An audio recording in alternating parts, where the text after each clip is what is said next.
Hi friends, welcome to Kammasani presents. ఈరోజు ఒక మంచి గ్రేవీ కర్రీతో మీ ముందుకు వచ్చేసాను. నాకు తెలిసి నేను ఈ కాంబినేషన్లో కొత్తగా ట్రై చేశాను అనుకుంటున్నాను. మరి ఇంతకుముందు ఎవరైనా ట్రై చేశారా లేదా అని అయితే తెలీదు, బట్ చాలా చాలా బాగుంటుంది. తప్పకుండా మీరు కూడా ట్రై చేయండి. చాలా సింపుల్గా చేసేసుకోవచ్చు. కావలసినవి అయితే ముందుగా మామిడి ముక్కలు, ఒక పెద్ద సైజు మామిడికాయని పీల్ తీసేసి ముక్కలుగా కట్ చేసుకోండి. 2 టమాటాలు, ఒక పెద్ద సైజు ఉల్లిపాయని కట్ చేసేసుకొని వీటన్నిటిని కూడా కుక్కర్లోకి వేసేసుకోండి.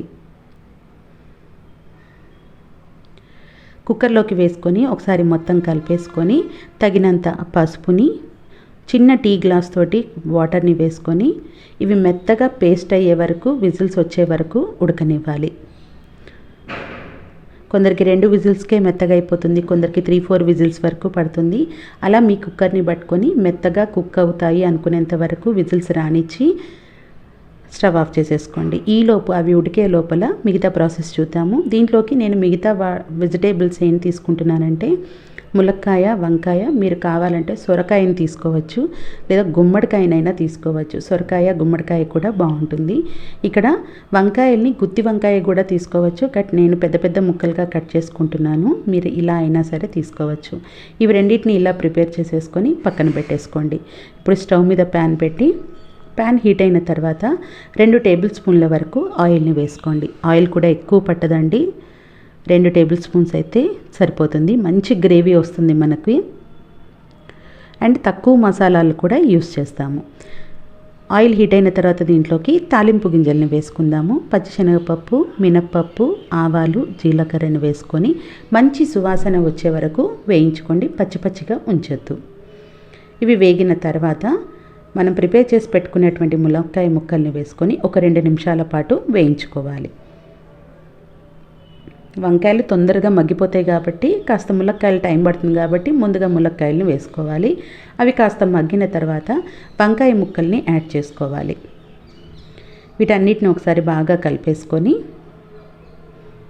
ఇంకా మీరు దీంట్లోకి వేరే కూరగాయలను యాడ్ చేసుకున్న ఈ స్టేజ్లో యాడ్ చేసేసుకొని మూత పెట్టుకొని మగ్గనివ్వండి. ఇప్పుడు మిగతా ప్రాసెస్ చూద్దాము. కుక్కర్ పూర్తిగా విజిల్స్ ఆగిపోయిన తర్వాత, ఆవిరిపోయిన తర్వాత మూత తీసి చూడండి. మనం వేసుకున్న వాటర్ కూడా పర్ఫెక్ట్గా సరిపోయినాయి. ఎక్కువ వేసుకుంటే కూడా జారుగా ఉంటుంది, ఎందుకంటే మనకి టొమాటో నుంచి, ఆనియన్ నుంచి, మామిడికాయ నుంచి వాటర్ వస్తాయి కాబట్టి ఎక్కువ వాటర్ అవసరం లేదు. పప్పు గుత్తి తీసేసుకొని మెత్తగా మ్యాష్ చేసుకోండి. ఇప్పుడు ఒక మిక్సీ జార్ తీసుకొని దాంట్లోకి ఒక చిప్ప కొబ్బరి ముక్కల్ని సన్నగా తరిగి శుభ్రంగా కడిగి వేసేసుకోండి. అలాగే 3 వెల్లుల్లి రెబ్బలు, 3 చిన్న అల్లం ముక్కలు కూడా వేసుకొని కొద్దిగా వాటర్ని యాడ్ చేసి మెత్తటి పేస్ట్ లాగా తయారు చేసుకోవాలి. మరి జారుగా ఉండద్దు, మరి గట్టిగా ఉండద్దు, ఇలా నేను చూపిస్తున్న మాదిరిగా ఉండాలి. మీరు దీనికి బదులుగా వీటి పాలను కూడా యూస్ చేసుకోవచ్చు, అది వేరే రకమైన రుచితో ఉంటుంది. బట్ ఇలా ట్రై చేయండి, చాలా బాగుంటుంది. మధ్య మధ్యలో మూత తీస్తూ వంకాయ ముక్కల్ని అలాగే ములక్కాయ ముక్కల్ని కలుపుకుంటూ ఉండండి. ఇప్పుడు వీటిల్లోకి తగినంత పసుపును వేసుకోండి. పసుపును వేసుకున్న తర్వాత ఒకసారి మళ్ళీ మొత్తం కలుపుకోవాలి. ఆల్మోస్ట్ ఇక్కడ వంకాయ ముక్కలు కానీ ములక్కాయ ముక్కలు కానీ ఒక 85% వరకు అయితే ఫ్రై అయిపోయాయి. ఇంకా మిగతాది మనం యాడ్ చేసుకున్న తర్వాత కూడా ఇవి చక్కగా ఫ్రై అయిపోతాయి. సో ఇప్పుడు దీంట్లోకి మనం తయారు చేసి పెట్టుకునేటువంటి మామిడికాయ పేస్ట్ని వేసేసుకుందాము. ఈ పేస్ట్ని వేసుకొని ఒకసారి మొత్తం మళ్ళీ కలుపుకోండి.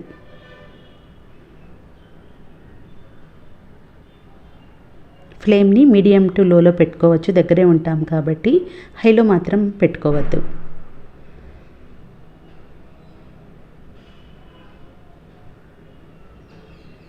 ఇలా కలుపుకున్న తర్వాత దీంట్లోకి కుక్కర్లోకి కొద్దిగా వాటర్ని వేసి ఒక టీ గ్లాస్ వాటర్ని ప్యాన్లోకి యాడ్ చేసేసుకోండి. అంతకంటే ఎక్కువ వేసుకోవద్దు. వాటర్ వేసుకున్న తర్వాత ఒకసారి కలుపుకున్న తర్వాత తగినంత ఉప్పును వేసుకోండి. నేను రాళ్ల ఉప్పుని మెత్తగా చేసి వేసుకుంటున్నాను. మీరు వాడే ఉప్పు చూసి దాన్ని బట్టి తగినంతగా వేసుకోండి. ఉప్పు వేసిన తర్వాత కూడా ఒకసారి బాగా కలిపేసుకొని మూత పెట్టి ఉడకనివ్వండి. మధ్య మధ్యలో కలుపుకుంటూ ఉండండి. మనం వేసుకున్న వాటరు ఇంకా 3/4 వరకు ఇంకిపోయి ఇంకా పావు భాగం ఉంది అనుకునేంత వరకు ఉడకనివ్వాలి.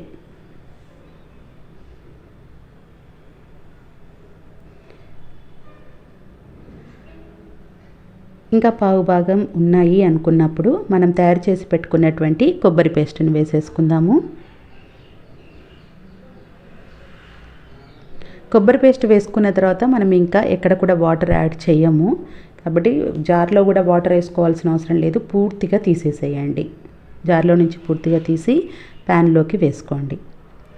ఇప్పుడు దీంట్లోకి తగినంత కారాన్ని యాడ్ చేయండి. చూసారు కదా, ఎక్కడ కూడా ఎక్కువ ఒక అల్లం వెల్లుల్లి తప్పించి చెక్క లవంగము ఇలాంటివి కూడా ఏమీ యూస్ చేయలేదు. సమ్మర్కి సూపర్గా ఉంటుంది ఈ గ్రేవీ కర్రీ.